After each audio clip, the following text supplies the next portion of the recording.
नवी मुंबई आंतरराष्ट्रीय विमानतळाचा पहिला टप्पा जून महिन्यात सुरू करू अशी घोषणा अदानी उद्योग समूहाचे सर्वेसर्वा गौतम अदानी यांनी केली होती. परंतु विमानतळाचं काम पूर्ण झालं नसल्याने आता आणखी 1.5 महिना विलंब होण्याची शक्यता आहे. स्वातंत्र्यदिनी पंतप्रधान नरेंद्र मोदी यांच्या हस्ते विमानतळाचं उद्घाटन करण्याच्या हालचाली सुरू असल्याची माहिती एका वरिष्ठ अधिकाऱ्यानं दिली आहे. 2 पैकी एका धावपट्टीचं काम पूर्ण झालं असून विमान उड्डाणाच्या चाचण्या पूर्ण झाल्यात. टर्मिनल इमारतीमध्ये बोर्डिंग पास काउंटर यंत्रणा सुद्धा तयार आहे. तर सध्या विमानतळ टर्मिनल इमारतीच्या प्रथम प्रवेशद्वाराचं काम सुरू आहे.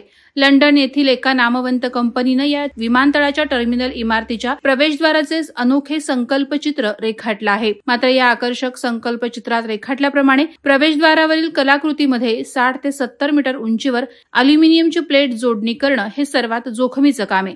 दरम्यान भारत पाकिस्तान संघर्षाचा या कामाला फटका बसल्याचे सांगितले जाते, कारण केंद्रानं आंतरराष्ट्रीय मुद्द्यावर सध्या लक्ष केंद्रित केलंय. ऑगस्ट महिन्यात विमानतळ सुरू करण्याबाबतचं पत्र अदानी कंपनीनं राज्य सरकारला दिलंय. राज्याकडूनही केंद्राला याबाबत कळवण्यात आलंय.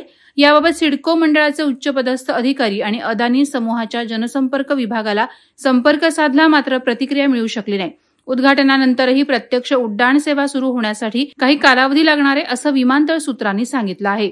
वादळवारा लाईव्हसाठी न्यूज ब्युरो, नवी मुंबई. नवी मुंबई व रायगड जिल्ह्यातील ताज्या बातम्या आणि घडामोडींसाठी सबस्क्राईब करा वादळवारा लाईव्ह चॅनल आणि दाबा बेल आयकॉन.